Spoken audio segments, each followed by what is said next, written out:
உங்க குழந்தைக்கு ஒவ்வொரு பர்த்டேவுக்கும் நீங்க கிஃப்ட் பண்றீங்க. ஆனா இந்த ஒரு கிஃப்ட நீங்க பண்ண மறந்துட்டீங்கன்னா கண்டிப்பா இந்த பர்த்டேவுக்கு இந்த கிஃப்ட பண்ணுங்க. என்னன்னா சின்னதா ஒரு உண்டியல் வாங்கி கொடுங்க. உண்டியல்னா அது ஓபன் பண்ணி இருக்கிற மாதிரி உண்டியலா இருக்கக்கூடாது. அது எப்பயுமே இந்த மண் உண்டியல் சொல்லுவாங்கல்ல அந்த மாதிரி உண்டியலா இருக்கணும். அந்த உண்டியல அவங்களுக்கு வாங்கி கொடுத்து நீங்க தினமும் அதுல 10 ரூபாயோ 20 ரூபாயோ அவங்க ஸ்கூலுக்கு போகும்போது அவங்க கையில கொடுத்து அவங்களே அதுல சேமிக்க வைங்க. அது போல அவங்களுக்கு தாத்தா பாட்டி சொந்தக்காரங்க அப்படி யாராவது அவங்களுக்கு பணம் கொடுக்குறாங்கல்ல அந்த பணத்தையும் அதுலயே அவங்கள சேமிக்க வைங்க. நீங்க சேமிச்ச இந்த பணத்தை என்ன செய்யணும்னாக்க எடுத்து அடுத்த பர்த்டேவுக்கு செலவு பண்றதில்ல. இதுதான் அவங்க வாழ்க்கைக்கான விதை. இந்த பணத்தை அவங்க பேர்லயே நல்ல விஷயங்கள்ல முதலீடு செய்யுங்க. நீங்க நட்டு வைக்கிற இந்த விதைதான் நாளைக்கு அவங்க பழமா காயா கனியா அதை அனுபவிக்க முடியும்.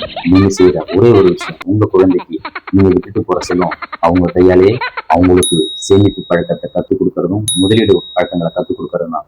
இந்த ஒரு விஷயத்த செஞ்சு பாருங்க. உங்க லைஃப்ல என்னைக்குமே மறக்க மாட்டாங்க.